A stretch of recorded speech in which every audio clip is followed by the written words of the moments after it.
ተናስለን ተመልካቾቻችን ይህ አካታቢነት ሳምንታዊ ፕሮግራማችን ነው። ዘወትር አካታቢነት ሳምንታዊ ፕሮግራም ቸሪ መልቲ ሚዲያ ከፋና ሚዲያ ኮርፖሬሽን ጋር በተባበር የምናቀርብላችሁ የቢዝነስ ፕሮግራም አሁን ይጀምራል። ዛሬ ደግሞ አንድ ልዩ እንግዳ እየቀረበ ያለው እንግዳዬ እስቲ ራሱ ስም በማስተዋወቅ ቢጀምሩልኝ። ብስሚላሂ ረህማን ረሂም ነጂብ አልይ አህመድ ይባላለሁ። በዘምዘም ባንክ የዲጂታል ባንኪንግ እና ትራንስፎርሜሽን ዳይሬክተር ነኝ።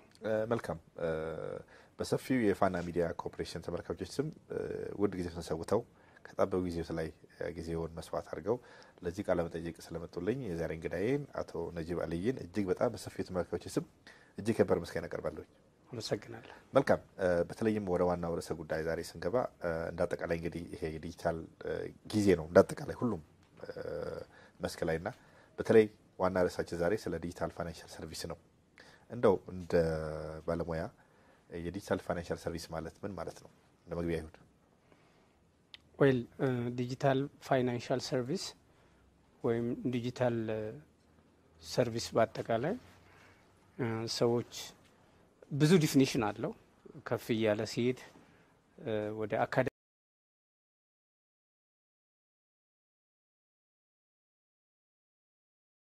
ዲፊኒሽኑ ይገባል። አንዳንድ ለሊትሬቸር የሚጽፉ ሰዎች የሚያስቀምጡት ዲፊኒሽን ድረስ ሄዳል። ግን ሊትራሊ እንደ ሌማን ምንድነው ዲጂታል ፋይናንሲንግ ብለን ስናስቀምጥ ዲጂታል ፋይናንሲንግ ማለት ትራዲሽናል ባንክ በአካል የምንሄድበት የባንክ መሄድ ሳያስፈልግ ሰው ከራሱ ሞባይል ከሚጠቀምባቸው ዲቫይሶች የሰው ኢንተርቬንሽንም ሳያስፈልግ የፋይናንስ አገልግሎት የሚያስገኝ አገልግሎት ዲጂታል ፋይናንሲንግ እንለዋለን ማለት ነው።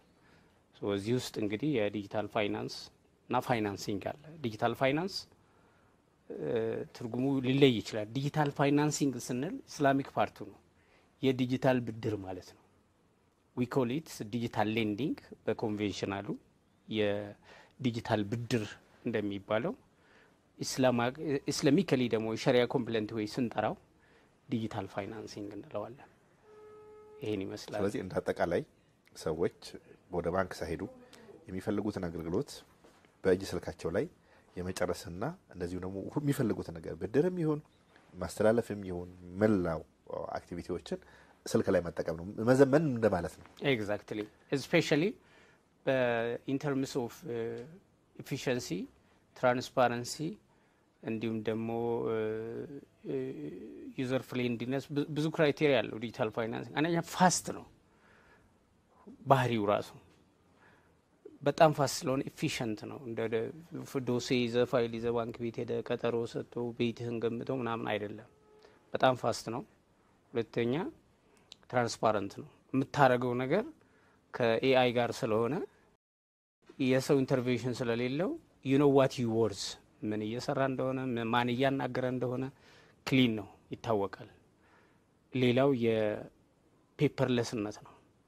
ምንም አይነት የወረቀት ተች የለውም። ዲጂታል ፋይናንሲንግ ለመባል ራሱ ፔፐርለስ መሆን አለበት። ሲንግል ፔፐር ኢንቮልቭ የሚያደርግ ከሆነ ዲጂታል የሚለውን ኮንሴፕት ሉዝ ያደርጋል። ዲጂታል ኢንድ ቱ ኢንድ ፔፐርለስ መሆን አለበት። ሌላው 310 የሚባል ነገር አለ። 310 ምን ማለት ነው? 310 ማለት 3 minutes to request, 1 minute for approval, 0 minute for zero paperless, zero paper እንደማለት 310 ይሄ የዲጂታል ግሎባሊ የዲጂታል ፋይናንሲንግ መለያ ነው። 310 ይባላል። 3 minute to request እስክጠይቅ ድረስ ከ3 ደቂቃ በላይ መውሰድ የለበትም ነው። ሲስተሙ በዚህ ነው የተሰራው። በቃ ዲጂታል ፋይናንሲንግ ግሎባሊ ዲጂታል ሌንዲንግ 310 ነው ፕሪንሲፕላቸው። 3 ደቂቃ አፕላይ የሚያደርግ ሰው 3 ደቂቃ ሊፈጅ ይችላል። አፕሩቭ የሚያደርግ ሰው ደግሞ 1 ደቂቃ ሊፈጅ ይችላል። ዜሮዋ ግን ዜሮ ፔፐር እንደማለት ነው። የፔፐር ስራ ዜሮ ነው የለም እንደማለት ነው። ይሄ ነው ማለት። መልካም፣ ይሄ ጥሩ ገለጻ ነው። በተለይም እንደ መልካም ጅማሬ ይሆናል ብዬ አስባለሁና እንደ አጠቃላይ በተለይም ሀገራችን ካለችበት የዲጂታል ኢትዮጵያን ዲጂታል ከማድረግ አንጻር ብዙ እንቅስቃሴዎች አሉ።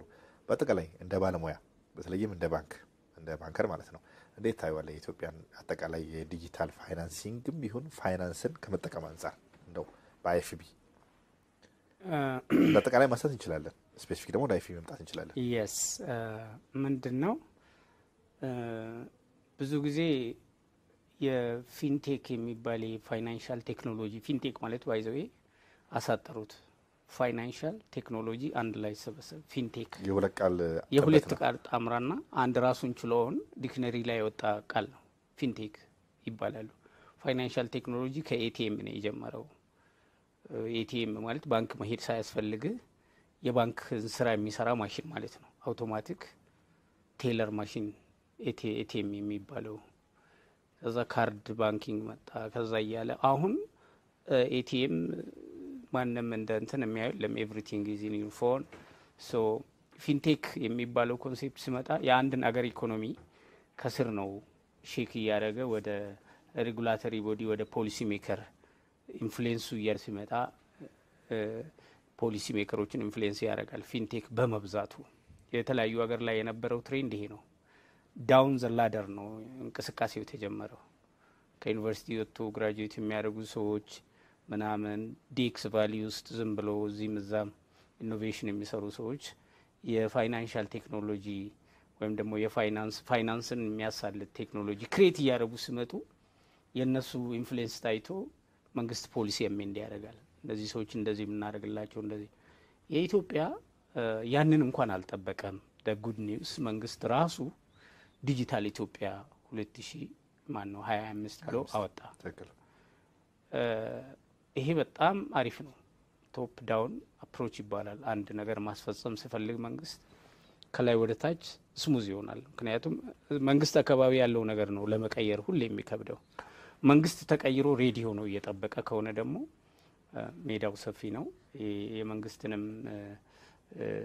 ቴንኪዩ ማለት ያስፈልጋል። መንግስትም ጥሩ ነገር ነው የሰራው። ግን ከዛ መልስ የግለሰቦች የካምፓኒዎች የዲጂታል ኢትዮጵያ ጆርኒ ውስጥ ምንድነው ኮንትሪቢዩት እያደረጉ ያሉት የሚለውን ነገር ስናይ በከፍተኛ ሁኔታ የፋይናንስ ሴክተር ነው ወደዛ ሙቪ እያደረገ ያለው። አብዛኛው የዲጂታል ኢትዮጵያን ከኢንዱስትሪውም ከአግሪካልቸሩም ከኤዱኬሽን ሴንተሩም ከየትኛውም ሴክተር ኦፍ ኢኮኖሚ በጣም በከፍተኛ ሁኔታ ወደ ዲጂታል ኢትዮጵያ እየገፋ ያለው ፋይናንስ ሴክተሩ ነው። ኢንክሉዲንግ ኢንሹራንስ፣ ማይክሮ ፋይናንስ፣ ባንክ የምንላቸው እነዚህ ናቸው። ሶ አስተዋጽኦአቸው ትልቅ ነው። ባለፈውም ጠቅላይ ሚኒስትር ሚዲያ ላይ ኢንተርቪው ሲደረግ ነበረና የዲጂታል ኢትዮጵያን እውን የሚያደርጉ ነገሮች ከባንክ ውስጥም ኦብዘርቭ እስከ 20 ቢሊዮን ምናምን ያለ ኮላተራል የሚሰጥበት ዲጂታል ኢኮሲስተም እየተፈጠረ እንደሆነ ኖት አድርጎ ነበረ። እኛም እንግዲህ ያው የኢስላሚክ ባንኪንግ ላይ ያለው ትሬንድ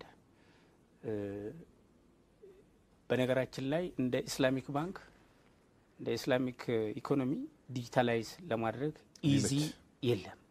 ስራ ይጠይቃል እንጂ ኤቭሪቲንግ ኮንትራክት ቤዝድ ነው።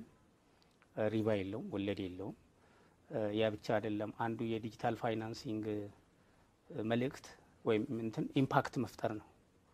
ዲጂታል ፋይናንሲንግ ኢምፓክት ለኤምኤስኤም የሚባል የህብረተሰብ ክፍል ላይ ኮላተራል የሌላቸው ገቢያቸው ትንሽ የሆኑ ይሄ በሰስቴናብል ዲቨሎፕመንት ጎል የሚባል ዓለም ያስቀመጠችው የ2030 ግብ ላይ ኤምኤስኤምን ፋይናንሻል ኢንክሉዥን የሚባል ኮንሴፕት አለ። ኤስዲጂ ላይ ሁሉም ሀገራት ፋይናንሻል ኢንክሉዥን ላይ መስራት አለባቸው እንደ ሰስቴናብል ዲቨሎፕመንት ጎል የተቀመጠ ነው። ከዛ ኤምኤስኤም ላይ የመስራት የሁሉም ሀገራት ሳንክሽን ነው። ከዛ ይህንን ኤምኤስኤም አድሬስ ማድረግ አልቻለም። ትራዲሽናል ባንክ የምንላቸው ይሄ ኮላተራል ይዘው የሚያበድሩ ባንኮች ኢንክሉዲንግ ኦል ባንክ ዳት ኤግዚስትስ ናው ኮላተራል የሌላቸውን ሰዎች አድሬስ ማድረግ ችግራቸውን መፍታት አልቻለም። ሶ በምን መጡ? እንዴት ኤምኤስኤምን ሴክተር ኢምፓወር ማድረግ አለብን የሚለው ፊገር አውት ሲደረግ አንዱ የኤምኤስኤም ችግር አክሰስ ቱ ፋይናንስ ኮላተራል የላቸውም። ሊትሬሲ ሊብላቸው ለው ነው። እንደገና ደግሞ ሪሞት ነው። አክሰስ ቱ ፋይናንስ ብቻ ሳይሆን የሚኖሩበት ቦታ ሪሞት ከመሆኑ የተነሳ የእነሱም ሊትሬሲ ሊብል ስላለ ኤምኤስኤምን አድሬስ የሚያደርግ ሁነኛ መፍትሄ ዲጂታል ፋይናንሲንግ ሆኖ ተገኘው። ዊች ኢዝ ዲጂታል ሌንዲንግ ያለ ወለድ ከሞባይላቸው መበደር የሚችሉበት መንገድ። በዚህ ምክንያት እንግዲህ መንግስትም ኤንጂኦዎችም ይሄ ሴክተር ላይ የሚደረገውን ነገር አይዘር በባንክ በኩል ኦር ዳይሬክት ራሳቸውን ኢንተርቬን እያደረጉ ይህን ሴክተር ለማሻሻል ጥረት እየተደረገ ነው ያለው። ኢትዮጵያም ያንን ጆርኒ ከተቀላቀለች ቆይታለች። የኢትዮጵያ ባንኮች በተለይ የግል ባንኮች ፓዮኒር የሆኑ አሉ። ማንም እንሰማለን የሚታወቁ ናቸው። ግን አንድ ነገር ነበር የሚጎላቸው። አንድ ነገር እሱ ምንድነው? የኢስላሚክ ፓርት ኦፍ ዲጂታል ፋይናንሲንግ ፕራዮሪቲ አልነበረም። ሁሉም ባንኮች ወደዚህ ገበያ ሲገቡ እንደሚታወቀውም በኢትዮጵያ ውስጥ ያሉ የባንኪንግ ማይንድ ሴት ከነበረው እየተዋረደ ስለመጣ ኢንክሉሲቪቲው ይሄ ሸሪያ ኮምፕሊየንት ቢዝነሱ ሌትሊ ነው ባንኮች እየተረዱ ኢንተርቬን እያደረጉ ቢዝነስ መሆኑን እንደ ቢዝነስ ማየት የጀመሩት ቅርብ ጊዜ ነው። ከዚህ አንጻር ስታይ የኢስላሚክ ፓርት ኦፍ ዲጂታል ፋይናንስ በጣም ያንግም ነው፣ ሌትሊም ነው የተጀመረው። ምናልባት ፓዮኒር አድርጓል ብዬ የማስበውና ግሎባሊም 3 4 የተሸለመው ዘምዘም ባንክ ነው። ይሄ አንሳር የሚባለው የዲጂታል ፋይናንስ ፕላትፎርም ይሄ የኮንቬንሽናሉን ዲጂታል ሌንዲንግ ሊተካ የሚችል በሸሪያ ኮምፕሊየንት መንገድ የተዘጋጀ እሱ ነው ያለው። ጉዞ እንግዲህ ያው ተያይዘነዋል። ሌሎችም ባንኮች በኮንቬንሽናል በጣም እየሄዱበት ነው፣ በወለዱ ማለት ነው። ብዙ ሰዎች አድሬስ ማድረግ ተችሏል። አሁን ፖርትፎሊዮ ብናይ ወደ 50 ቢሊዮን የሚጠጋ እዚህ ኢንዱስትሪ ውስጥ ያለ ኮላተራል የተሰጠ ብድር ሊኖር ይችላል ብዬ ገምታለሁ። አንዱ ባንክ ብቻ እስከ 20 ቢሊዮን መረጃ አለኝ። ሌሎችም እንደዚሁ እዛም እዚህም ሲደመር ኒር ቱ 50 ቢሊዮን ያለ ኮላተራል። ብሔራዊ ባንክ ደግሞ መረጃ አለው ሞር እስከ 100 ቢሊዮን የሚል ነው የነሱ መረጃ እንደሚያሳየው። እንግዲህ አይኤፍቢው በእኛ አንሳር ፕላትፎርም ከረንትሊ ዴይሊ ቢያንስ እስከ ዊክሊ እስከ 20 ሚሊዮን እያየን ዲስፐርስ እያደረግን እየሄድን ያለ ነው። ከጀመርን ኦልሞስት 3 ወር ነው። 100 ሚሊዮን ጃምፕ እያደረግን ያለ ነው። ይሄ ሲግኒፊካንት ነምበር ነው። ከዛ ሪፔይመንቱም ጥሩ ነው። የኛ ሰዎች ያው ትረስትን በጣም ሴንተር ስለሚያደርጉ ያለ ኮላተራል የተበደረ ሰው በኮላተራል ከተበደረ ሰው የበለጠ የህሊና ኃላፊነት አለበት። ያኛው ህንጻዬን ይዞ ነው ያበደረኝ ይላል። በኮላተራል የተበደረው ካልከፈለም ይሸጠዋል። ካልከፈለም ጋራንቲ ያለው። ያለ ኮላተራል የተበደረ ሰው ግን ለአበዳሪው የሚሰጠው እንትን የህሊናው እንትን በጣም ትልቅ ነው። ሳያምነኝ ማን ነው ምንም ሳይዝ ከኔ አምኖኝ አበደረኝ ሰው እምነት በጣም ከባድ ነው። አዎ። እና በተለይ እስልምና ትልቅ ቦታ አለው። እምነት መታመን ከሁሉም አክላቅ ወይም ደግሞ ካራክተር በጣም በላጩ እምነት ነው። እምነትን መጠበቅ ሴንተር ነው እና ሰዎችም ከኛ ሲበደሩ እየከፈሉ እኛም ሳንጠይቅ የሚከፍሉም አሉ which is very great። ግን እዚህ ጋር እንደው ያለ ኮላተራል እንዳልከው ኮላተራሉ እምነት ነው። እምነት ደግሞ በጣም የህሊና ምዳ ነው። እንደው ያለ ኮላተራል በሰውየው ባይከፍል ኢንዶ ግን ምንድነው የሚሆነው? ባይከፍል ምክንያቱም ኮላተራል የለው እምነት ነው። ዲጂታል ሌንዲንጉ ወይም ዲጂታል ፋይናንሱ ደግሞ ኦልሞስት ኦንላይን የሚያልቁ ናቸው። በስልክና በኤአይ ኦር የተቀነባብሮ የሚያልቅ ነገር ነው። አዜ ነው ዘዴ ግን ካልተከፈለ ምንድነው የሚሆነው? ወደ ቀጣዩ እርምጃ ግን ምንድነው የሚሆነው? እንደው እንደ ተሞክሮ ምንድነው ከይሄ ልምድ በሁለት ከፍዬ ማየት ይቻላል። አንደኛው የኮንቬንሽናሉ ልምድ ምን ይመስላል ነው። እኛ ኢስላሚክ ባንኮች ወደዚህ ስራ ስንገባ ቤንችማርክ የምናደርገው ኮንቬንሽናል እንዴት ነው የሰራው፣ ምንድነው ስኬታቸው፣ ፌል ያደረጉበት ኤሪያ ምንድነው የሚለው ኖት እናደርጋለን። ሶ የኮንቬንሽናሉ ልምድ ምንድነው? ብድር ሰጥተው ዲጂታል ብድር ነው፣ ፊዚካሊ የሚታወቅ ሰው አይደለም፣ በሞባይል ነው የተበደረው። እውነት ነው። ከዛ የመጀመሪያው ሪስክ ሚኒማይዜሽን ክሬዲት ስኮሪንግ ላይ እንትኑን ከፍ ያደርጋሉ። ክሬዲት ስኮሪንግ ማትሪክሱን ከፍ ያደርጋሉ። አንድ ሰው ለመበደር ብድሩ እንግዲህ ኮላተራል ስለሌለው ለመበደር እስከ ብድሩ አፕሩቫልና ዲስፐርስመንት ያለውን ጆርኒ ትንሽ ኮምፕሌክስ ያደርገዋል። ሪስክ ሚኒማይዝ ለማድረግ አንዳንድ ጊዜ ዜሮ ይሰጣል። በቃ ዩ ካንት አፎርድ ይልሃል። ከዛ ምንድነው ብለህ ስታሻሽል አካውንት ላይ ገንዘብ ስለሌለ ነው ኦኬ ታስገባለህ።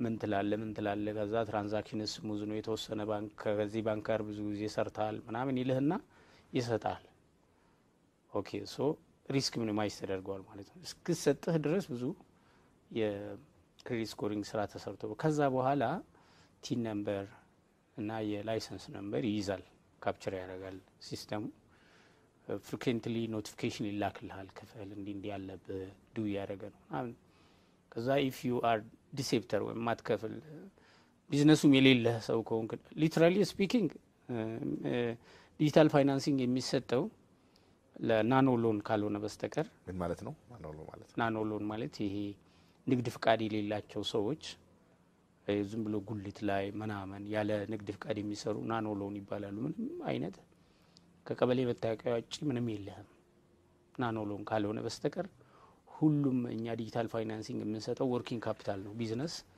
ላይሰንስ ሊኖር ይገባል ቲን ነምበር ሊኖር ይገባል አሁን ደግሞ ጉድ ኒውስ ፋይዳ መጥቷል ፋይዳ ኢንቲግሬትስ ኤቭሪቲንግ ፋይዳ አይዲ ናሽናል አይዲ ኤቭሪቲንግ ኢንቲግሬት ስለሚያደርግ ይሄ ሰው ኢን ኬዝ ኦፍ ዲፎልት ምንድነው የሚደረገው ትሬስ ይደረጋል ጀንትል ሪማይንደር በሞባይል ደርሶት ምናምን ካልመለሰ ኔክስት ያው እዛ አቅራቢያ ያለው የባንኩ ብራንች ፊዚካሊ ሄዶ ወይ ይሄ ሰው ስልኩ ተሰርቆበት ከሆነ መጀመሪያ ከፖዚቲቭ እንትን ነው የሚጀምረው ለምንድነው ያልከፈለው ወይ ስልክ ተሰርቆበት ነው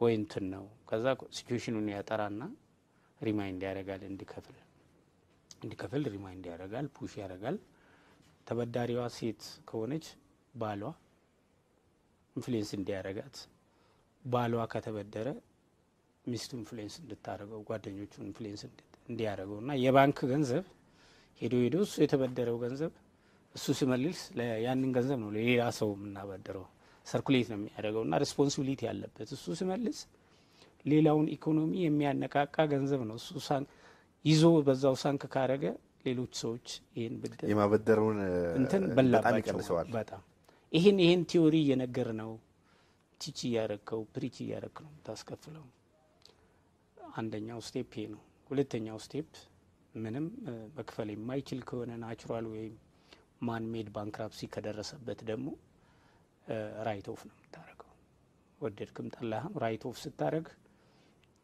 ከባድ ነው ለባንኮች ግን ምንድነው የሚያደርገው ባንክ እንትን አሎኬት ያደርጋል ብዙ ጊዜ እንደዚህ አይነት ራይት ኦፍ ማለት በቃ መተው ነው በቃ ራይት ኦፍ ማለት ትተዋል ምንድነው ኮንሲኩዌንሱ ይሄ አሁን ያልኩ በደንብ ከታየ በኋላ ነው ዝም ብሎ አይተውም አሁን ለምሳሌ ወደ አንድ ኤሪያ ኒድለስ ቱ ሜንሽን እንደዚህ አይነት የዲጂታል ፋይናንስ ብዙ ወስዶ ያልመለሱ ህብረተሰብ የሚበዛበት አካባቢ አጋጥሞናል ምንድነው ያደረገው ቴክኒካሊ ያ ባንክ እኛ ጋር አይደለም ከክልሉ መንግስት ጋር ከማደራጃ ቢሮ ከመናም ጥቃቅንና አነስተኛ ጋር አንድ ላይ በመሆን እነዛን ተበዳሪዎች በአንድ ሴንተር ላይ ያው በቀበሌም በምንም ስለሚታወቁ እነዛ ሰዎች ተበዳሪዎች ስማቸው ሊስት ተደርጎ መንግስት ጠርቷቸው የግንዛቤ ማስጨበጫ ፕሮግራም ለችግራቸውንስ ነው ችግር ለምን አልከፈሉ ነው ችግራቸውንም ሬዝ ያደርጉ ይኖራሉ ግን በዋናነት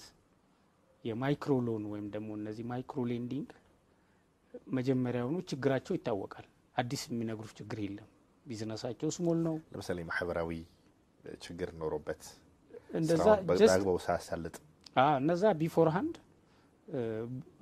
ባንኮች ራይት ኦፍ ነው የሚያደርጉት እንደዛ አይነት አሁን ለምሳሌ ተበዳሪዋ ብትሞት ወይ ደግሞ ኢቭን ከዛ ቀለል ያለ ችግር እንኳን ቢያጋጥም መሰል ጉዳዮች እንደዚህ ኤግዛክትሊ እሱ ኮምፐንሴት ይደረጋል ሁለተኛ እንደዚህ ባለም አቀፍ በአገር አቀፍ ደረጃ ደግሞ የሚወጡ ነገሮች አሉ ሁሉ ጊዜ ኮመንሊ ምን አነሳው ኤግዛምፕል አለ ኮቪድ አሉ በሽታዎች አሉ ጦርነት አለ እነዚህ መሰረታዊ ነገሮች እንደው የሶሉሽን ኖር ባይዘው ጦርነትም ደስታም ሀዘንም ባለም አቀፍ ደረጃ ደግሞ በምርምርም ይሁን ዴሊብሬትሊ ይሁን የሚረጩ ብዙ ነገሮች አሉ ሰው ነው ኢፌክቱ ሰው ላይ ነው የሚታየው ስለዚህ ከዛ አንፃር ነው እነዚህ ነገሮች እንዴት ያስተማማሉ ነው ማለት የሆነ ፎርስ ሜጀሮች አሉ ግን ምንድነው ይሄ ዲጂታል ፋይናንስ በነገራችን ላይ በጣም ኢንፋንት ስለሆነ አንዳንድ የምንሰጣቸው ሚዲያ ላይ የምንሰጣቸውን እንትን ጥንቃቄ ያስፈልጋሉ። ለምሳሌ አሁን ለምሳሌ ብድር ካልተከፈለ ምን ታረጋላችሁ? ምንም አትሆንም።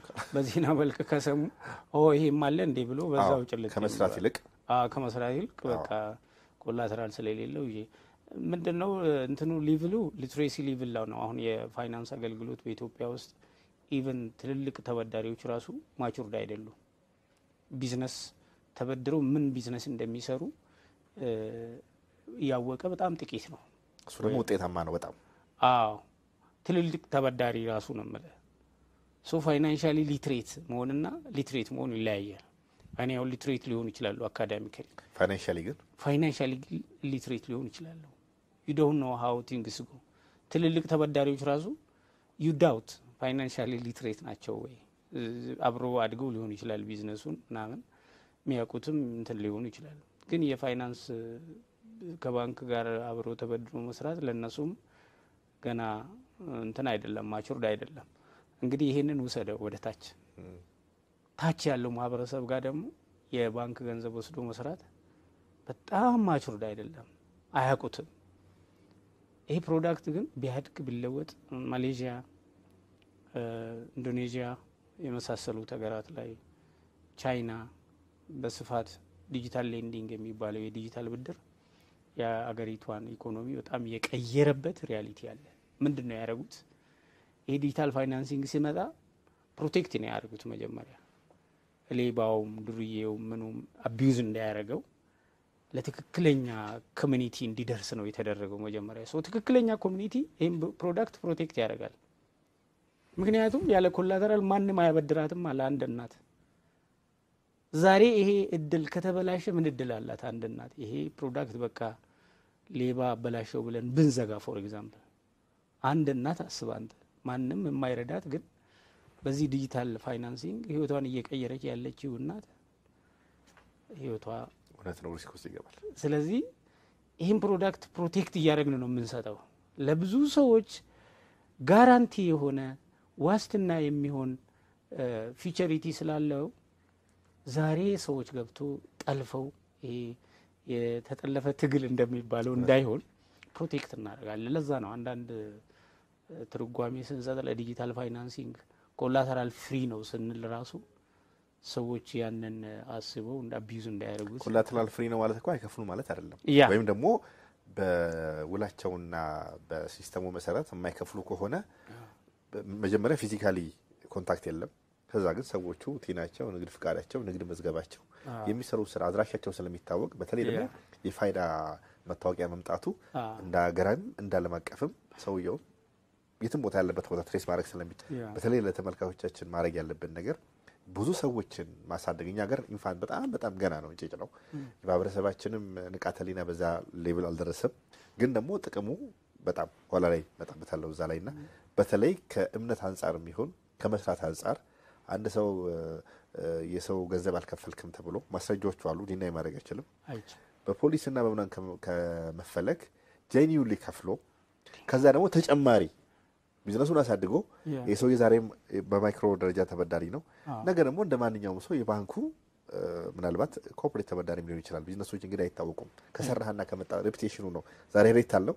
ነገር ደግሞ ኮርፖሬት ከስተመር ነው መሄድ የሚችልበት አጋጣሚ አለና በተለይ ተመልካቾቻችን እዚህ ጉዳይ ላይ በጣም አስምረን መናገር የምንፈልገው ነገር ዲጂታል ሌንዲንጉ ሀገርን ያሳድጋል። በተለይ ከዚህ ጋር ነው ያንሱልኝ የሚፈልገው ነገር በኢትዮጵያ በአጠቃላይ መግቢያችን ላይ አንስተናል። እንደው ለማህበረሰባችንም ይሁን ለሀገራችን በተለይ አሁን ብዙ ነገሮች አስገዳጅ ሆነው ወደ ዲጂታል ሄደናል። ፈለገን ቢሆን ሳንፈልግ ግዴታ ሲሆን የሰው ልጅ ወደ መጠቀሙ ነው የሚሄደው። ካልተጠቀመው ከሲስተም ውስጥ ይወጣል። ሲስተሙ ራሱ ደግሞ በጣም በቴክኖሎጂ የተቃኘ ነውና ከዛ ውጭ ምን መሆን አይችልም። አንተ ከተቀጣለ ከተባልክ በአንድ ነገር ላይ የቅጣቱም ያደርስብህ የስነ ልቦናም የኢኮኖሚም የማህበራዊ የመገለለም ነገር አለና በአጠቃላይ በዚህ ሲስተም ይቃኛልና እንደ ማህበረሰብ ግን በተለይ ኢትዮጵያ አሁን ካለችበት ሁኔታ አንፃር በጣም ከድህነት በታች ያለ ነገር ነን።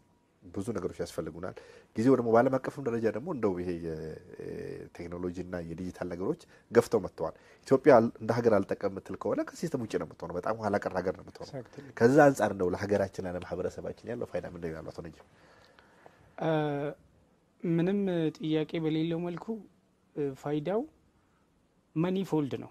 እኔ ብዙ እጥፍ ነው የሚመስለኝ። ኢቭን ናው ፊውቸር ደግሞ ፋይዳው አንኢማጂነብል ነው። የዲጂታል አንዱ ባህሪ የዲጂታል ነገር በአጠቃላይ ኢንክሪመንታል አይደለም ግሮዙ ሊነር ግሮዝ የሚባልና ኤክስፖኔንሻል ግሮዝ የሚባል አለ በኢኮኖሚ ውስጥ። ምን ማለት ነው ሊነር ግሮዝ ማለት you can forecast the growth አንድ ወይ ሁለት ቁጥር እየጨመረ ነው የሚሄደው 10 ከነበረ 12 14 16 18 ኢቭን ነምበር ነው እንትንም ኦድ ነምበርም ሊሆን ይችላል ግን you can forecast growth በጣም ኢንክሪመንታል ግሮዝ የሚባለው ይታወቃል ሊነር ነው። ኤክስፖኔንሻል ግሮዝ ማለት ግን የዲጂታል ኢኮኖሚ ባህሪ ነው። you don't know how it grows አንዴ ቴክ አፕ ካደረገ መመለሻ የለውም ዲስረፕሽን ነው የሚፈጥረው እና ቨርቲካል አይደለም ግሮዙ ኢቭን አሁን እኛ ሆሪዞንታል ግሮዝን ሊነር ግሮዝ ነው የምንለው ሆሪዞንታል የሚያድግ ነገር ኢንክሪመንታል የጎንዮሽ እድገት ነው። ይሄ ቨርቲካል እድገት እንደ ሮኬት የሚወነጨፍ ነው ኤክስፖኔንሻል ነው ግሮዙ ይባላል። አንዳንድ ሰዎች ትሬኒንግ ዓለም ላይ የሚሰሩ ሰዎች ስለ ግሮዝ ዲፋይን ሲያደርጉ አንዳንድ ግሮዝ ኤክስፖኔንሻል ይላሉ which is to the power of 2 for the power of 4 10 the power of 10 እያለ የሚሄድ ኤክስፖኔንሻል ግሮዝ የምንለው ይሄ ነው። አንዳንድ ሰዎች በጣም ሲያካወንትን ስሉት አስትሮኖሚካል ግሮዝ ይላሉ። አስትሮኖሚካል ግሮዝ ማለት you can't count ኮከብ መቁጠር አትችልም ርቀቱንም ዲፋይን ማድረግ አትችልም። so as if you are jumping from some galaxy group to some other ኮምፕሊት ለውጥ ነው። ሶ ምን ለማለት ፈልግ ይመስል አሁን የኢትዮጵያ ውስጥ ያለው የዲጂታል ሌንዲንግ ኢኮሲስተም ግሮዙ ቤኔፊቱም ከግሮዙ ጋር እያደገ ስለሚሄድ ግሮዙ ኤክስፖኔንሻል ከሆነ በጣም እጅግ የሚያድግ ከሆነ እያንዳንዱ ማህበረሰብ የዚህ ትርፍ አሁን የስልክ ጥቅም እኔ አሁን ስልክን እንደ አንድ እቃ አይቼ ጥቅሟን ማውራት አልችልም። ኢምቤድድ ነው ከኔ ህይወት ጋር ለይቼ ያለውም ስለ ስልክ ጥቅም ተቆራኝቷል። እንዴት ለይቼ ስልክ ማለት እንዲህ ነው ጥቅሙ ምናምን ሁሉ ረስቻለሁ። እንደው መደወልና እንደዚህ ምናምን ማድረግ በጣም ትንሹና መሰረታዊ ከዛ በላይ ነው። ዲጂታል ፋይናንሲንግም ሄዶ አንድ ቀን መሰረታዊ የህይወታችን አካል ይሆናል። ኤግዛክትሊ አሁን ቻንስ ነበረን ቅርብ ጊዜ የዘምዘም ማኔጅመንት ቲም ሄደን ነበረ ኳላላምፑር። የማሌዥያ ኢኮኖሚ እንዲሁ ስቃኝ 90% በኤምኤስኤምኢ ነው የሚተዳደረው መንግስት ብሎ ስለም we were panicked 95% ደግሞ ማይክሮ ሌንዲንግ እዚህ ሀብ ውስጥ ነው ያሉት። እያንዳንዱ ፎቅ ላይ ተከራይቶ የሚሰሩ ሰዎች የተደራጁ ሰዎች ናቸው በኤምኤስኤምኢ። ትልልቅ መኪና ማኒፋክቸር የሚያደርጉ እነሱ ናቸው ምናምን ስታይ ይሄ ኤምኤስኤምኢ ላይ የምንሰራው ዲጂታል ፋይናንሲንግ አድጎ እንትን ካለ በተለይ ለኢትዮጵያ አይነት ሀገር አሁን ባለችበት ነባራዊ ሁኔታ ይሄ ፕሮዳክት ሰስቴን ካደረገ የባንክ ሌጋሲ የባንክ አፐር ሃንድ ባንኮች ቁጭ ብለው ኮላተራል እየመዘገቡ የሚያበድሩትና ጥቂቶችን ብቻ ሀብታም የሚያደርጉበት ፕላትፎርም ክራክ ይደረጋል። ኤቭሪባዲ ዊል ቢ አክሰሲብል በባንክ በኩል አክሰስ ማለት በፍትሃዊ መልኩ ሁሉም ሰው ወርዝ የሚያደርገውን ነገር ማግኘት ይጀምራል። ባንተ ልክ ደግሞ ነው ዲጂታል ፋይናንሲንግ ብዙ ጊዜ አድሬስ የሚያደርግ። ለምሳሌ የሆነ ፋስት ፉድ ሾፕ አለ አንተ ጄኒዩንሊ ያንተ ገቢ ይታወቃል የቀን ገቢህን አስገባ ይልሃል። ታስገባለህ ስምህን ላይሰንስህን ምናምን ካስገባ በኋላ ካልኩሌት ያደርጋል። ሶ ያንተ ኔት ወርዝ ነው የሚነግርህ። አንተ የምትፈልገውን ገንዘብ ሳይሆን ትበደራለህ በቃ የመበደር አቅምህን ነው የሚነግርህ። ይሄ አንዱ በብድር ውስጥ ትልቅ ችግር የሚፈጠረው ህንጻውን ያስይዝና መበደር የሚገባውን ሳይሆን መበደር የሚፈልገውን ይበደራል። መበደር የሚገባው እንደ ዶዝ ነው በቃ ብድር ካልሰራህበት ኦበሲቲ ነው ይገላል። ዲጂታል ፋይናንሲንግ አድቫንቴጁ አንተ መበደር ሴቭ ያደርጋል። አንተ መበደር የሚገባህን ነው የሚነግርህ ዳታህን አይቶ። ስለዚህ there is no way እንትን የምትልበት ኮላፕስ ትማራለህ። ደግሞ ጥሩ ነገሩ አሁን በዚህ ሰዓት 50,000 ብር ነው አፎርድ የምታደርገው ይልሃል።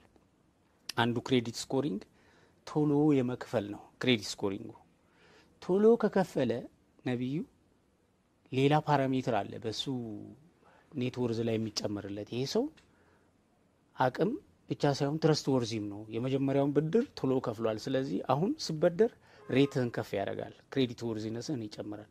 ያኛውንም ስትመልስ 3 ጊዜ 4 ጊዜ እየከፈልክ ስትሄድ ከዚህ በኋላ አንተ 50,000 እየፈለክ 100-200 ሺህ ይሰጣል because now the system has trusted you so አሁን ባለው ሁኔታ ይሄ ማህበረሰብ የዚህ የዲጂታል ፋይናንሲንግ የዲጂታል ሌንዲንግ ጋር ቶሎ ከተጋባ ከተለማመደ በእርግጠኝነት ወደፊት everybody ኢንተርፕረነር መሆን ይችላል ከኢንተርፕረነርነትም ከኤምኤስኤምኢ ግራጁዌት አድርጎ ወደ ትልልቅ ኢንቨስተር መሻገር ልምዱንም የብድር ባህሪንም የቶሎ መመለስ የትረስት ጉዳይ ሲወስድ ምን እንደሚሰራበት እየሰለጠነ እየገራ ሲሄድ ከኤምኤስኤምኢ ግራጁዌት አድርጎ ወደ ትልልቅ ኢንቨስተር ከሎካል ኢንተርናሽናል ኢንቨስተር የሆነ ግሎባል ኢንቨስተር የሚሄድበት አጋጣሚ ሰፊ ነው ላለው መልካም አቶ ነጅብ ወደ ጊዜ ተሰውተው እዚህ ስቱዲዮ ተገኝተው ለሰጡን በተለይም ኢትዮጵያ ላይ ያመራችበትና የተቀመጨበት ባለው የዲጂታል ፋይናንሻል ሰርቪስ እንደው ለሰጡን ማብራሪያ በሰፊው ተመልካቾች ስም እጅግ ከበረ ምስጋና ያቀርባለሁ። ተመልካቾቼ የሳምንት ፕሮግራም በዚህ ይቋጫል። ሳምንት በተለየ ርዕስ በተለየ እንግዳ እስከምንገናኝ መልካም ሳምንት